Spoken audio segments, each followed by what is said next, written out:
Ladies and gentlemen, that was our, let's say, the first speaker to kickstart our day two. We have Jamie. We will be reading you in 10 minutes or something. Thank you for joining us a little bit earlier.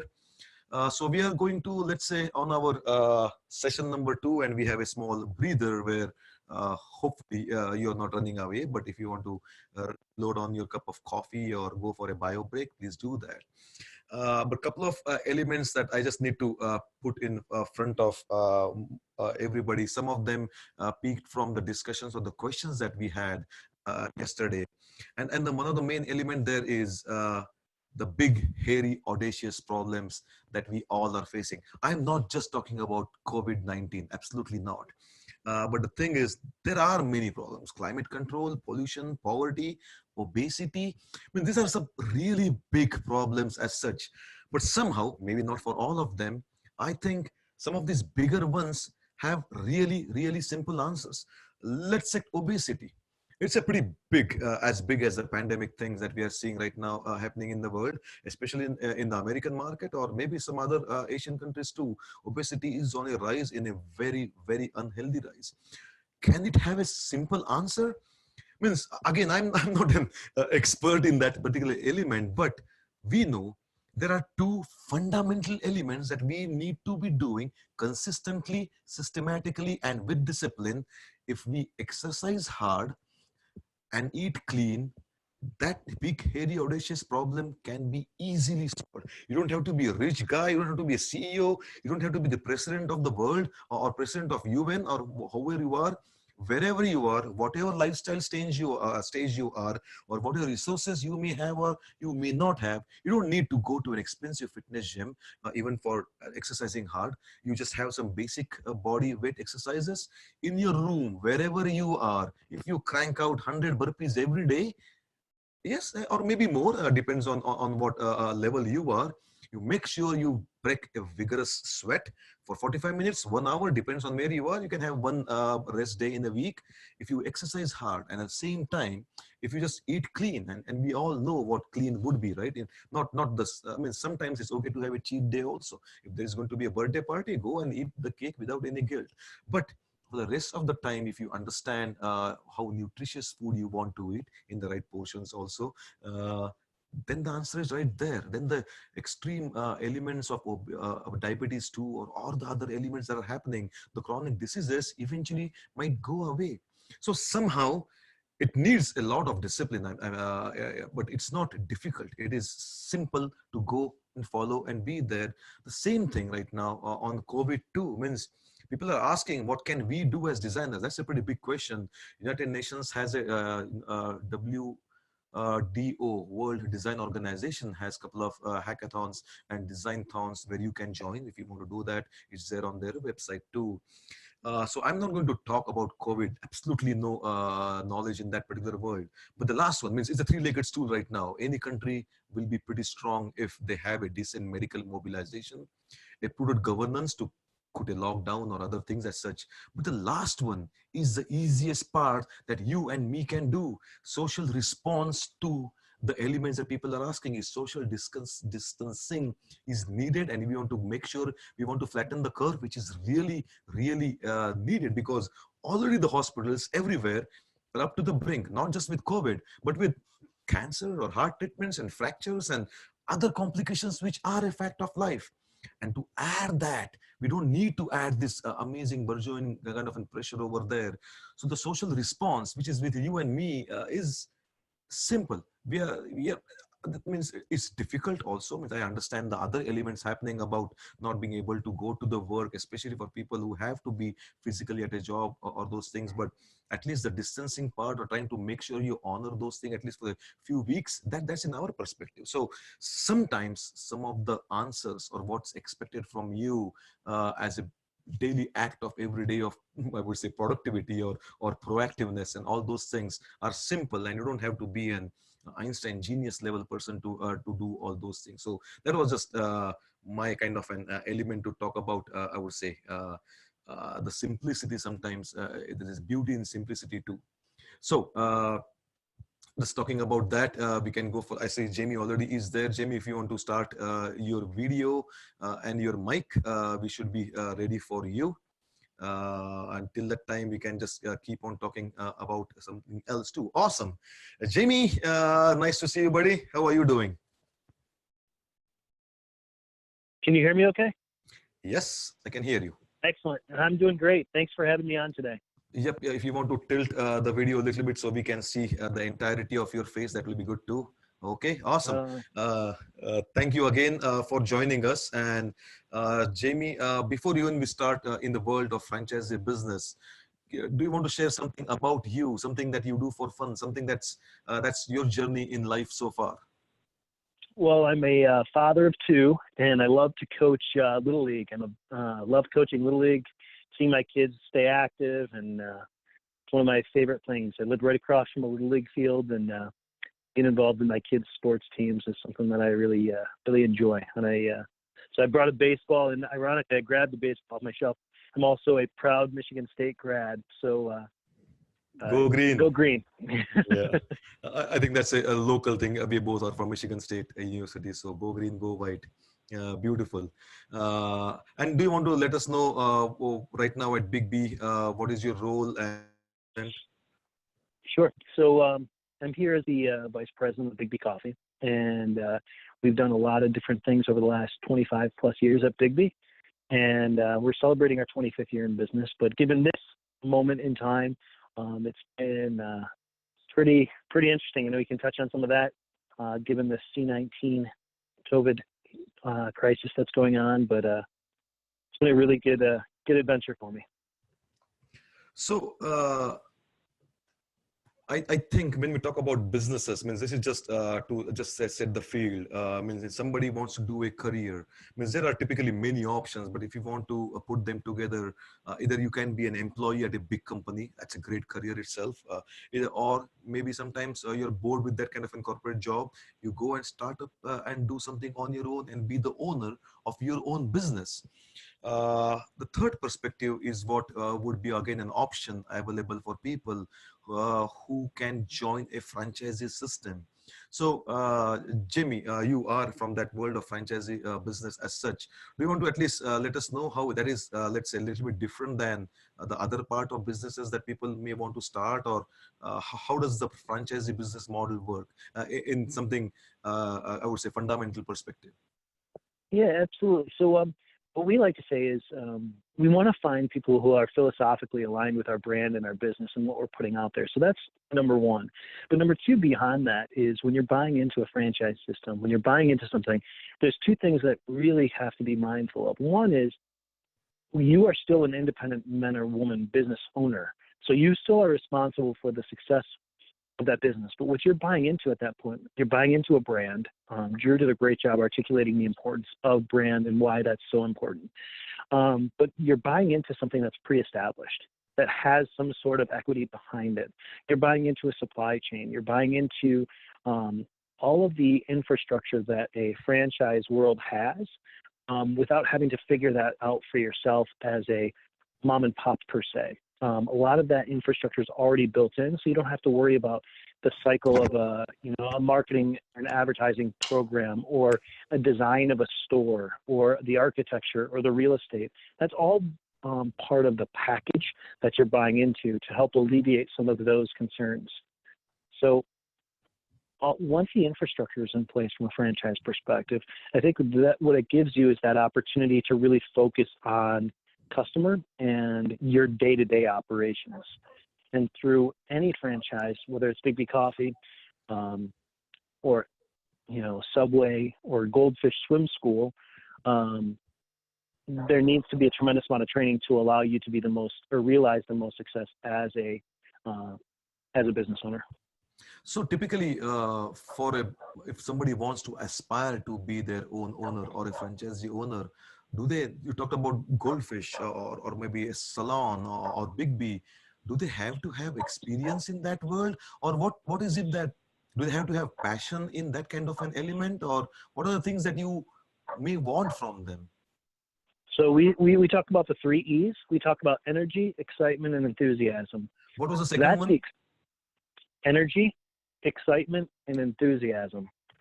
And what that does is positions you in the right headspace going into work every day. For us at BIGGBY, I know my friends at Goldfish feel the same way. It's more about the passion in coming into work every day, knowing that you're the business owner. And really, like I said, what it focuses you on is the customer, is serving. And that service mentality is really what separates the strong franchisees from the perhaps not so strong. If you think you're buying into franchise and it's just a current turnkey business solution, it's probably not the right thing, because in my assessment, there's no such thing as a turnkey option. There is infrastructure that's very turnkey. We're going to absolutely support you, and it behooves us as franchisor to allow you to realize your full potential. But it's not a turnkey, and that's something that I think is a misnomer when buying into a franchise. Like, hey, I'm just going to, invest money and away it goes. Maybe some systems are like that, but what I've come to recognize over the last few years is those folks who are intimately involved in your business and treat your franchise as your own business are 10x more successful. Now that's pretty interesting. Sorry, go ahead, Jamie. Sorry. But the one last thing is to answer your question a little bit more directly. You don't need to have experience in knowing how to steam a latte or how to give swim lessons. Or we've got a proud franchise community here in Michigan with things like 2 Men in a Truck, Goldfish, Pet Supplies Plus, BIGGBY Coffee. So Michigan is really becoming more of a franchisee to be able to launch these businesses. But in the same breath, we can't just do it in a vacuum and think that it's just turnkey on day one. There's a lot of training, but at the end of the day, energy, excitement, and enthusiasm. I like that through 3 E's as such. And what you say actually makes sense. It's not that there is an expectation of an ironclad guarantee that I put my whatever amounts of money into it, and it's a kind of an investment. There has to be an investment of time and effort and burden too. It's not that it just would happen. There is no guarantee in a way. There is no guarantee, but I think those folks who are following the system or the prescribed system from the franchisor, I would say, are more successful. Don't try to cut corners. Yes. Or maybe the thing would be try to follow the template as much as you can. Absolutely right. Yeah, the formula that you have. There's a model for success built, right? We're trying to allow you to realize that full potential every day.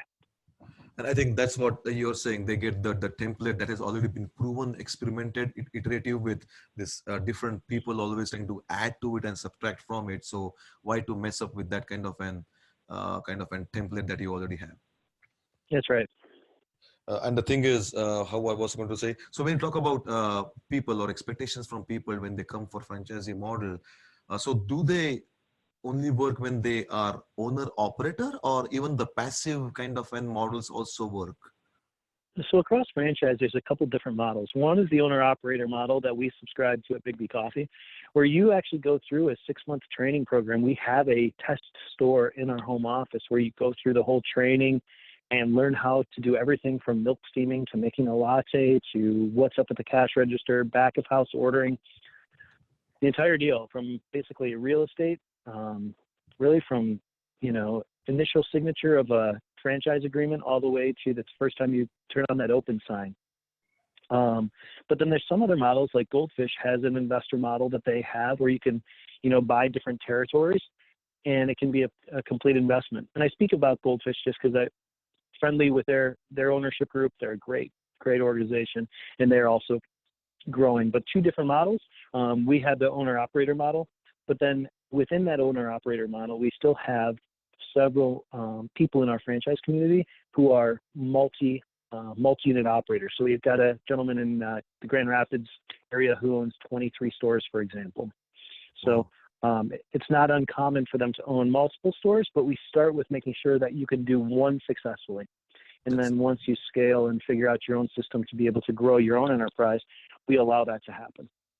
By the way, I did not know about the Goldfish, but your connection over there. But both of the kids go there for their swimming lessons. Not right now; it's closed, but right. They belong there.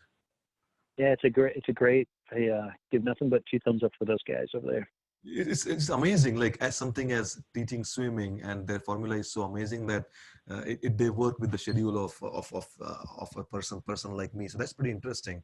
So before even we try to go and talk more about this is really good, Jamie. Completely different perspective of looking at business or having people option of generating more value or doing one more career.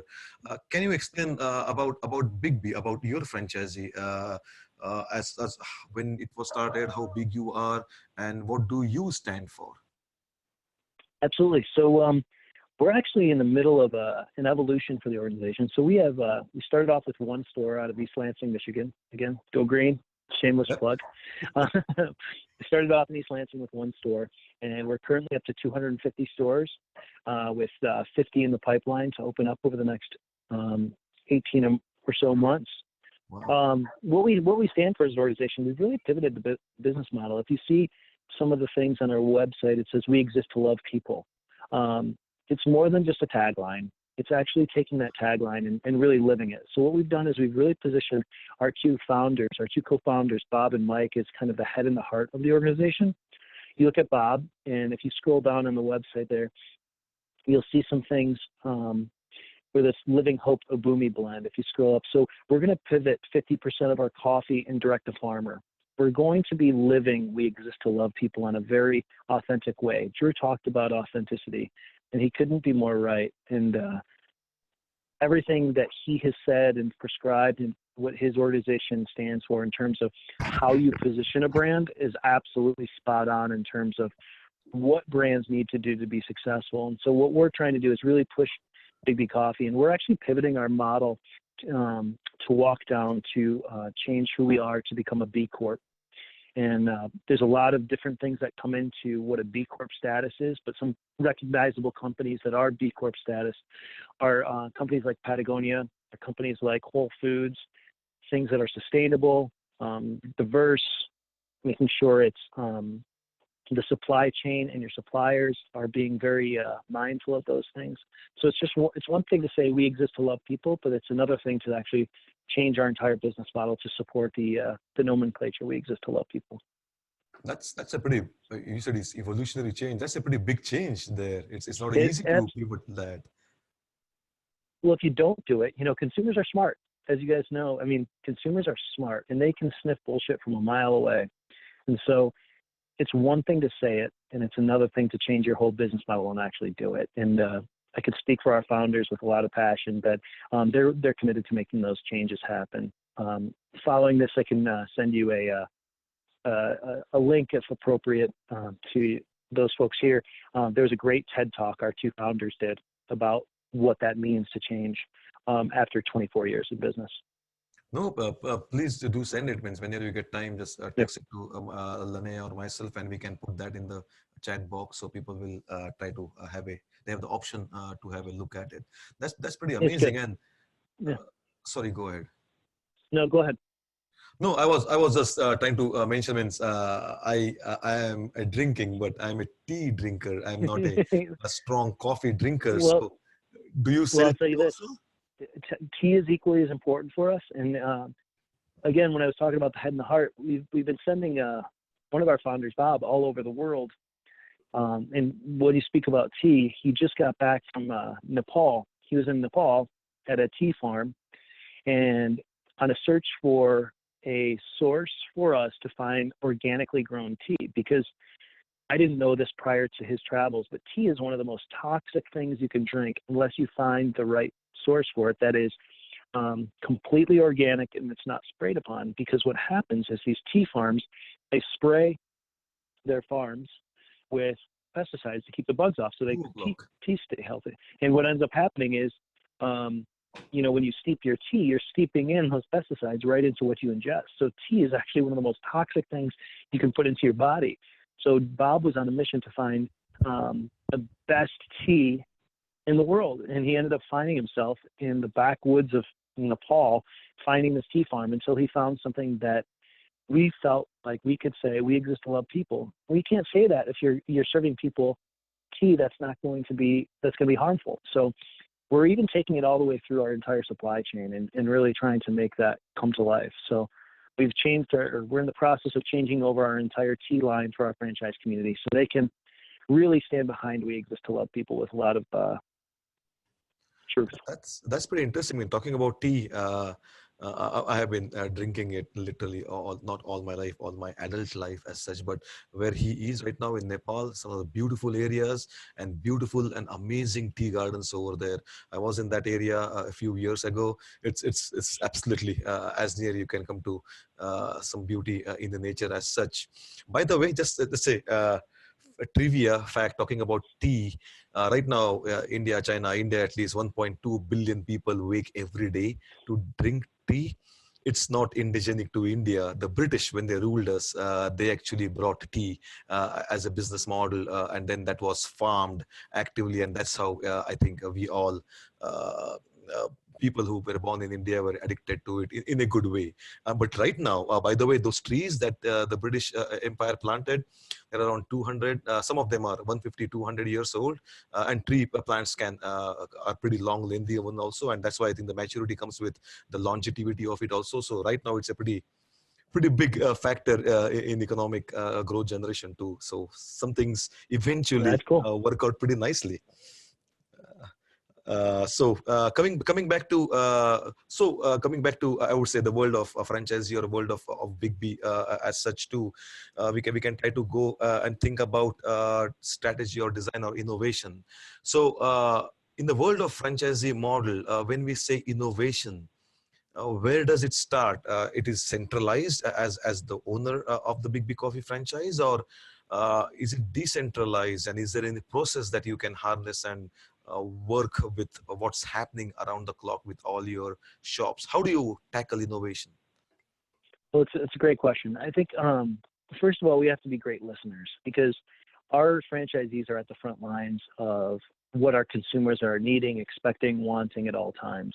So what we've done is we had a marketing advisory council. We have a group that comes in from a product development standpoint that's made up of both home office employees as well as our franchisees. And I would say there's another part that's called our Creative Insights meeting that allows our franchisees to come in and be able to pitch different ideas, kind of like Shark Tank. If they have an idea that they think that could make an impact in our community, that other franchisees could benefit from. So I think it's really a two-way street if done properly. I've always been a believer of not being too parental from a franchisor to franchisee perspective. We want them to innovate. We want them to come up with ideas, but we want to do it within a system. And if it's such a great idea, we want to give them that space to breathe, so to speak, to realize the fact that they are owners of their own business. We want them to grow. But in the same breath, if there's more people can realize a benefit from a great idea, we want them to be able to do that. So it's a little bit of push and pull, but what I would always say is we've got two ears and one mouth. So as a franchisor, we should listen twice as much as we speak. That's pretty interesting and beautiful, and I think that might be one of your role being over there, because you are in the world of strategy and innovation also. I remember one of your titles long time ago was Chief Lion Tamer. Was that you, Jamie? Yeah, that's correct. I always loved that title. I always appreciate your memory as always. No. I suddenly came back like you're a man, you're a fearless person, and you are ready to tackle different avenues. And there it is, a nice prop of BIGBY Coffee by the BIGBY executive right there. So talking about innovation, what typically means, I'm a completely novice when it comes to the franchisee business. So some of these questions I'm getting it not just from the audience, but from me also. How do you measure success at BIGBY? Means, are it gallons per month? Is it membership model? It is cups sold? Or how do you in your, let's say, classical corporate dashboard, how do you start to measure success? Absolutely. So we've tried to really simplify our scorecard. We've simplified our key performance indicators in terms of some very basic things to allow our franchisees to realize their full success. Things like cup count. What that means is how many cups per day do we sell? So that's a KPI, is our cup count. Another one might be our average unit volume. What does that look like? Another one is our average beverage check. How much is each check for each transaction worth? So those types of things we're tracking. And we have models for, what is success? What does that look like in terms of success for the organization? And by doing such, we're able to share growth at the franchisee side, but then there's also growth for us as an organization. So we also track how many units do we sell, how many new stores are we opening, the time it takes to open a new store. So those things are also really important in terms of continued growth for the organization and balancing both a scorecard down one lane from a franchisee perspective, and then the other one from a corporate perspective. How do we grow our franchise and how do we grow our actual store units as well? From an innovation standpoint, I'm sorry, go ahead. No, go ahead. So from an innovation standpoint, we think about innovation in a couple different ways. We think about innovation in terms of product development, in terms of new and emerging flavors. So we have a whole product development team focused on, flavor profile and products and what that looks like. We also have what we've developed, what we call our coffee seasons, and that's our rhythm and our marketing calendar. So those coffee seasons are developed in seasonal drinking habits for the consumer. So there's the whole consumer innovation perspective. There's the digital innovation side of things, which, the Green Mermaid that we all know and love in Starbucks has really shaped that consumer perception. So what do we do in the digital perspective to really keep pace as best everybody can with really what I would consider leaders in the industry? And then third is just pure innovation. What are we doing? And that's launching things like a B cubed concept. If you look up B cubed and BIGGBY Coffee, we've launched a drive-through only opportunity, which is a significant lower cost to enter our system, but it's just a drive-through only store, no seating or anything. It's just a drive-through. It's a little kiosk. Wow. Another example of innovation could be things like BIGGBY on Wheels is currently being talked about. How do we maybe launch a fleet of food trucks? Is that something we end up doing down the road? The whole idea behind innovation is making sure, again, we're not just listening to our franchisees. We're not just listening to consumers. We're not just listening to, market trends. We're listening to all of those to really shape some of those decisions, but then also really trying to think for ourselves. Innovation has always been a hallmark for who we are as a company. If you think back in 1995, the coffee shop was very, dark wood and, very kind of astute. And Bob and Mike comes into the story and they said, we're going to paint our coffee shop bright orange and we're going to offer crazy sugary drinks and put whipped cream and sprinkles. And that was before the world of specialty coffee. So innovation is really at the core and DNA of BIGGBY Coffee. That's pretty interesting, and I'm actually learning a lot as we are going through. Craig has a question: how do you balance regional adaptations to a market versus the overall corporate brand messaging? So I think, as you're saying about opening more shops and expanding your region, how do you balance those regional tastes? No pun intended, or pun intended as such. No, I think it's a great question. I think first and foremost, our priority has to be our customer. Our number one customer is our franchisee. At the corporate office, our franchisee is our number one customer. Our secondary customer, to make them the most successful, is that consumer. So we have to kind of walk in parallel paths on some of that, but we have to take into account all of those stakeholders, and that stakeholder mindset is crucial for the success for us. That's pretty interesting. One more thing is, means you talked about the Green Mermaid or any other thing. So the question would be not just for BIGGBY, but just I think from the entire coffee franchisee market. End of last year, starting of this year, when we talk about sustainability, we see about the single straw use, single plastic use, and those elements coming to the cups also. How is the franchisee system, BIGGBY included, are thinking of responding to that element? That's a great question. It has to be. Our planet is only so big. Sustainability, and part of becoming a conscious organization, one of those stakeholders that you'll see on this TED Talk that Lene posted for everybody, is about the environment. The environment is super important for the lifeblood of all of our industry. It's one of the reasons why Bob is going to Nepal to find a sustainable farm. It's one of the reasons why we're shifting our entire supply chain to a direct-to-farmer model. In 3 years, 50% of all of our coffee is going to be direct-to-farmer. And then in 5 years, we're looking to have 100% of our coffee be direct-to-farmer from a pure sustainability perspective. With plastics and emerging materials, that's the next wave. We've started an internal task force that's made up of both franchisor and franchisee, entitled Operation Orange, that we are charging hard into understanding what does sustainability look like for BIGGBY in terms of landfill diversion, things like sustainable practices. Is there an opportunity to compost all of the coffee grounds, or maybe we will? This is off the top of my head, so pardon me. Maybe it's we put big barrels in front of all of our stores with coffee grounds, so people can take coffee grounds to help fertilize their gardens and allow people to be able to use BIGGBY or think of BIGGBY in a totally different way.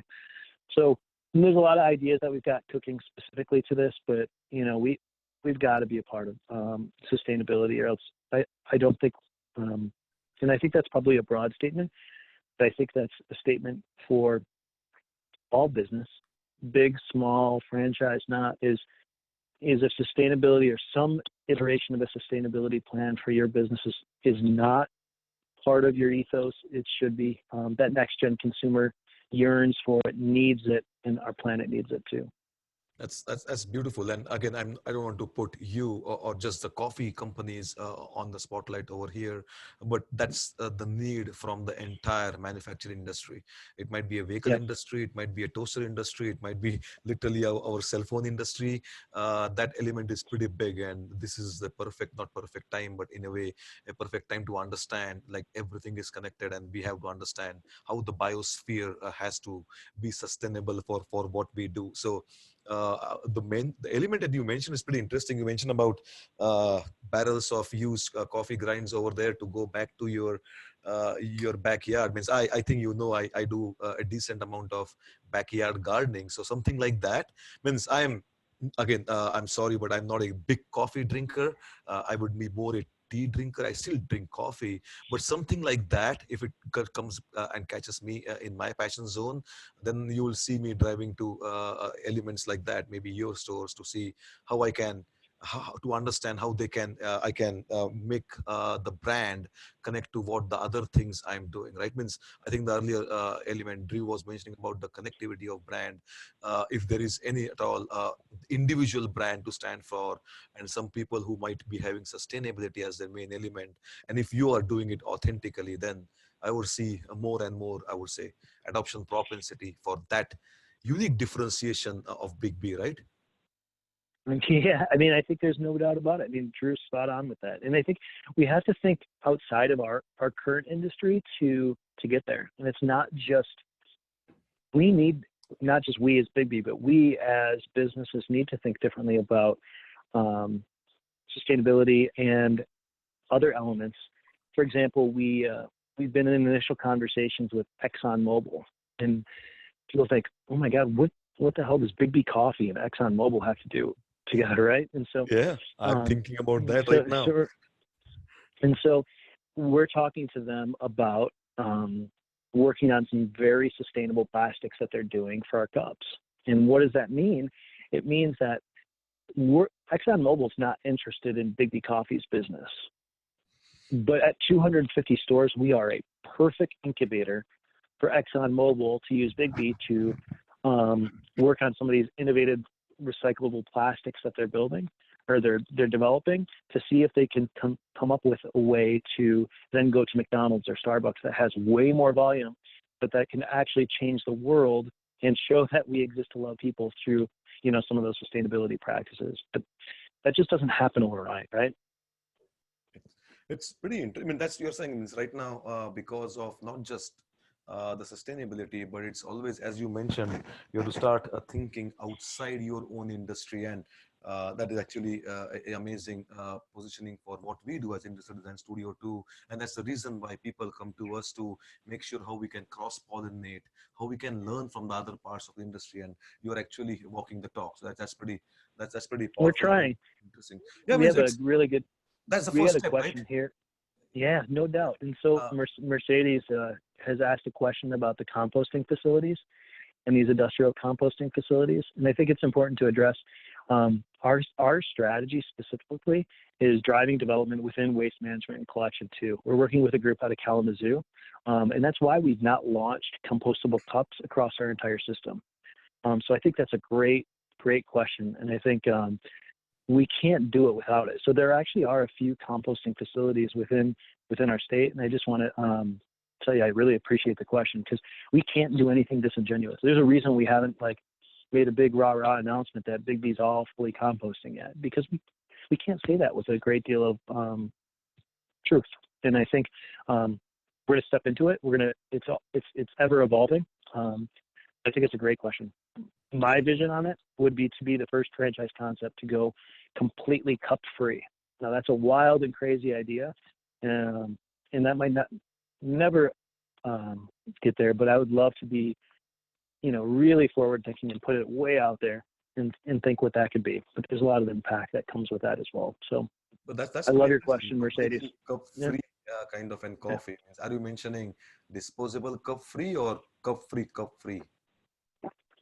Cup free. Okay, I like that. So we'd come up with some sort of system to make that work, and whether that ends up getting there or not is another thing. But those are the type of innovative ideas we need to continue to push time again, or else again, folks like Mercedes. I think it was a perfect question.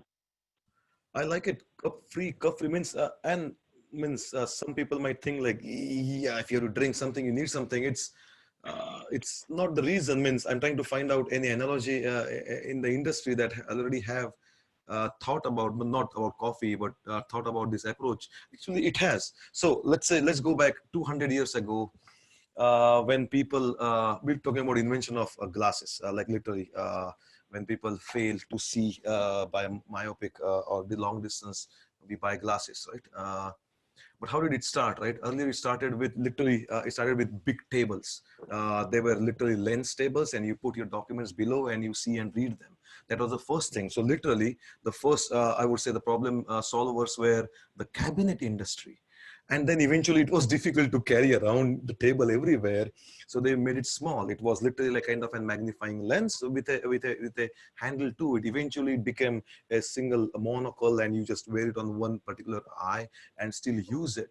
So suddenly it came from a cabinet maker to a different industry where the size was reduced, and you are using that monocle to understand and read what you are going to do. But it's pretty unergonomic. I did that when I was a kid during Halloween. Then somebody invented, hey, why can't you have two of them and keep it on your ears? And that's how we all went with the glasses. But then it went to the, let's say, the revenue or the economics went to the people who manufacture glasses and not cabinet makers.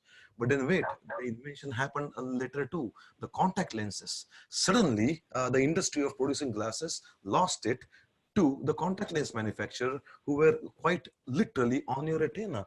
And so it was, I would say, at that time, Jamie, somebody like you must have said, we want to improve the vision of the people. Without glasses, people would say that's heretics. Nobody can do that. How can we replace glasses? But somebody went beyond. And I think that's the timeline that you might be thinking, how they went and used contact lenses and just upset that. That's the disruption, right? You're still solving the problem, but now it is solved by contact lens kind of an experts. But wait, I think now, even that in this industry is upset because you can do LASIK surgery. Suddenly, you don't need any physicality on it, but you're still solving the same problem, and it can go on and forward. So I think that's how wild ideas, wild thinking starts with. If it has to be cup free, if not right now, in a few months or a few years, Jamie, I think that can be that can be done. That's beautiful. By the way, again, thank you, Mercedes. I see that was a great question that you already answered. Before going to the next question from Kelly, talking about LASIK, again, a trivia. Yesterday, I think we did not talk about space exploration, but we always think about why to invest in NASA and what does it give to me? By the way, LASIK came from the NASA investment that we did as a taxpayers too, right? The docking of the International Space Stations and it coming together at that speed up high up there in the space is all based on the LASIK tracking of how it was momentarily moving, and the same thing, the same context, when you abstract that, is needed to literally do the surgical intervention for your lens. Your lens is always moving, but the LASIK things tracks it, and they can do the what do the doctors do to make sure your eyesight is increased. So we are way away from the subject of coffee, but that's okay. That's all right. Thank you, Jamie, for allowing me to talk a little bit about. Of course, I love it. Coffee is really good. It can be done. Means if you need a design studio, you know somebody to do that. You got it. First call, you got. Kelly, it's a long question. Let me try to read it a little bit faster. In this time with public health front and center, can you address how food safety regulators can help or hinder your ability to innovate as such? So what might be the internal processes for the food safety, especially with this food sanitization things in mind? So what can we do with it? Is that the question? Just so I understand it correctly? Yeah, how can you address food safety regulations which may or hinder your ability to innovate? Well, good, bad, or indifferent, food safety is paramount for us to stay in business and for our franchisees to stay in business.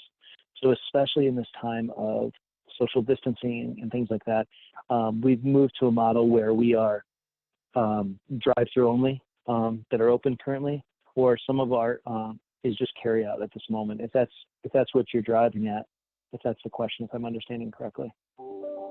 That was the question. You already started to answer it. So that's one way of looking at to. I think we answered the sustainability question also. Just talking back about not just coffee in general. This might be just a futuristic question. Jimmy, how can we think about what can be the drink of the future? Would it still be coffee, or there might be something else? How do you think about that?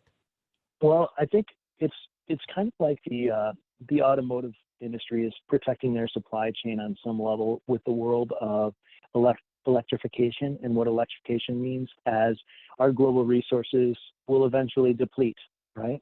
So we have to think about the longevity of what this looks like. Part of that is started by having this direct-to-farmer movement and being hyper involved in making sure that there's sustainable farming practices in the world of coffee. But it doesn't have to always be limited to coffee. Sometimes it's limited to the byproduct of coffee. Sometimes it is looking at things that are non-traditionally, as we look at things like taro root or a sweet potato latte, or different ways to think about the concoction of a drink that's going to allow us to think about those drink choices on twofold. One, both from a health standpoint, but another in terms of what are we going to do to continue to think about this, these beverage choices in a different way. So whether it's taro root, whether it's sweet potato, mushroom lattes are a thing of the future potentially. Things that are not traditional drinking, current state, we need to be trying them now. So when we launch a new drink, we're not just rooted in, financial gain or in terms of what that looks like. We're just trying to be on kind of that leading edge of flavor profiles.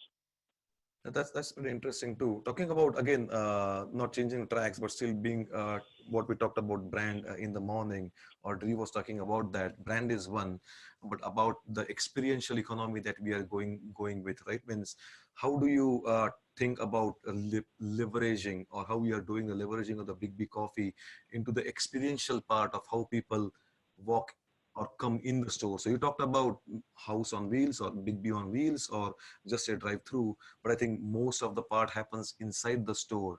Are there any mechanical elements that you transfer it for the actual experiential elements happening inside the store? Well, we work really closely with our roasting provider, Paramount Coffee, and they're coming up with all sorts of things that might be totally different in terms of how the preparation of the coffee is done, in terms of new brewing equipment, digital brewing equipment to make the perfect latte. And so for us, I don't know if we're going to want to get there, because we really appreciate the human element that's involved between the barista and the customer relationship. But it shouldn't preclude the opportunity to continue to think and push on some of those levers. You look at a company like Boston Dynamics, they're a big robot manufacturer. Maybe there'll be robot baristas someday, or some of those types of things. But we shouldn't limit innovation, but we also should not downplay the person-to-person interaction that takes place. Yeah, and you're right, means humans are still a social animal, and we need that social connectedness no matter what, absolutely no matter what. There's another question. I'm trying to now rephrase that or paraphrase that a lot. Let's try to imagine this COVID thing is not happening right now. So let's go back to the earlier normal. We always talked about three places, right? Your family, your home, your workplace, and the third place, which I think should be a gym. They say the third place is your coffee house, where you can go and work and chat, and those would be the social hubs as such. So talking about that kind of a cultural element that the coffee cafes are bringing in, how do you think about that, and what it might emerge now this newer elements are happening around us? Yeah, I think it's a great question. You look at a lot of co-working spaces like WeWork, or you look at what Capital One is doing in their banking environment to make that banking environment actually turn into a Capital One cafe. And so understanding that our work habits are continually changing and evolving, what types of areas of comfort can we do? An area like you might consider of an area of comfort maybe 10 or 15 years ago was making sure there was Wi-Fi and plugs. You know, that was 10 or 15 years ago. But what's going to be the next iteration of, you know, now people won't go somewhere if it doesn't have Wi-Fi and plugs. So turn around and walk out the door if they can't have that. So that now it's an expectation. So that consumer expectation is always changing. It's why when we look at the Green Mermaid in Starbucks, what does that look like in terms of consumer expectation? Because now it's no longer a really nice to have a great mobile app experience or a nice in-cafe experience. Now it's an expectation. Everything's changed when the consumer expects something. So what does that look and feel like? Are we going to want to have comfortable and round seating so people who are kind of hunkering down to work for the day feel like that they can? So in our newest store design, for example, we have a couple phone booths so they can take some private phone calls. We have a community table so they can collaborate with some of their coworkers. So we're trying to think about these things in terms of actual store design so that human factors experience when you're actually in one of our new stores, it's really conducive to that changing customer. That's changing customers. So I know your customers are still your franchisees as such. How much change is allowed for them? Or let's say, going back to the corporate perspective, how do you try to, when I say you, means not just BIGGBY, but just the franchisee world itself, how do you think about organically growing from coffee, next might be donuts or scones or something else? How does the organic expansion of what you truly are as a brand happen, and how it can be yielded in a good fashion? You mean organic growth in terms of customer visits, like consumers coming to your store, or in terms of growth in terms of opening up new stores?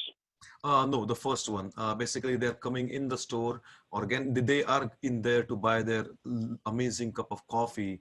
Apart from that, what else can you sell them which can still be in your value structure? Absolutely. So I think if you look in terms of loyalty program specifically, what is that expectation that you have as a consumer? It used to be just a punch card, right? You know, buy X amount of drinks, get another free. But how can you shape a loyalty program, or how can you shape a consumer experience around what those purchase habits are, and then still introduce them to some new offerings as well, where you might layer in a secondary product and or a take-home product? But at the end of the day, it comes down to convenience. And that's in terms of convenience in terms of location, speed of service, convenience in terms of drive-through or a mobile app that's call-ahead ordering. Convenience is, what matters. And my goal in my role would be to continue to press into convenience, to making sure that we're making that transactional experience not just pleasant and wonderful and great from a customer service perspective, but also so it's not a painstaking way, because the consumers are tired. They're tired of what's happening next. And so they just want to come in and get their coffee for a lot of people. So really segmenting our customers to the experience that they're looking for, and really tailoring each transaction to Jivak or Linnea or Olga or whoever's going to be coming into our store. We want to tailor that consumer experience to an individual. So when I say loyalty, again, you are mentioning, you are right on the elements as usual, not just punching a card, but anticipating the other traits from Jivak or Olga or Linnea. So is AI going to be a pretty big part in the world of franchisees, especially coffee? I think it will. I mean, unfortunately or fortunately, depending on how you look at it, Starbucks will undoubtedly beat us to the punch based on our size and our ability to be able to turn stuff on that quickly. Them not being a franchise organization, they're able to make those decisions and implement, speed to implement. And I say good or bad, they get to be the first ones through that. They'll realize the first benefit, but we'll also be able to learn from that to kind of craft our way of tackling AI a little bit differently. Yeah, and again, I know we have 5 or 6 minutes left. I want to still save some for your nuggets of wisdom, but we can at least take one question from Melissa, and maybe I'm trying to paraphrase it a lot, but trying to connect back to the earlier presenter Drew, who again had a 60-40 kind of an, let's say, split where 60% is letting people know and stand up for who you are versus 40% is sell. So I think the question here might be based on that. Where is it?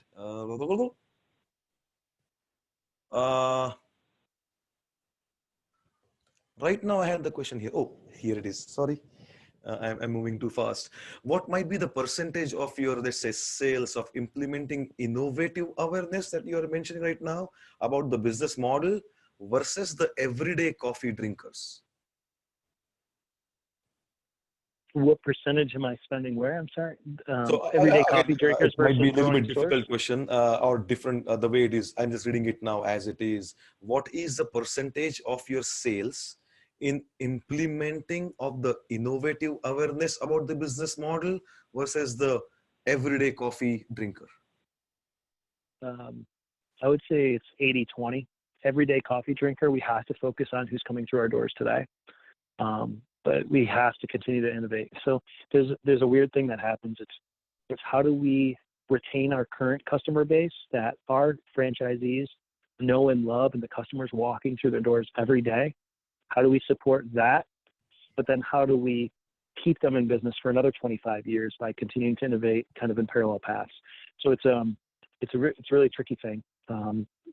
But at the same time, we can't lose track of innovation and design and what we're doing, because that next generation of people wanting to buy a BIGGBY Coffee will want to buy us for organic or fair trade or what that is. And we're trying to take all of those pieces and try to run parallel paths against a lot of those things.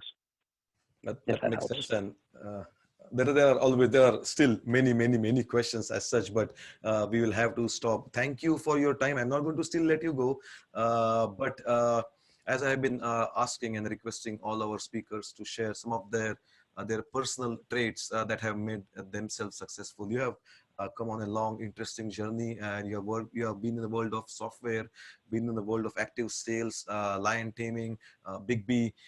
There are many young, I would say, professionals on the web call also who might just be starting their career as such. So from your perspective, from your personal kind of an, I would say, perspective, what might be a few nuggets that you want to throw out to them for saying, like, this is it, what I would tell you on hindsight, keep on doing, which might make them successful? Well, I would say is something happens somewhere between the ages of, call it 25 and however old, where you start to realize everybody puts their pants on the same way in the morning. And what I mean by that is be you and not be scared to come up with ideas, because some of the best ideas in the room often don't get said. And so be you, be fearless, take the opportunity to really think about your idea, but man, let it fly on occasion. Let it fly and give yourself the best opportunity to be you.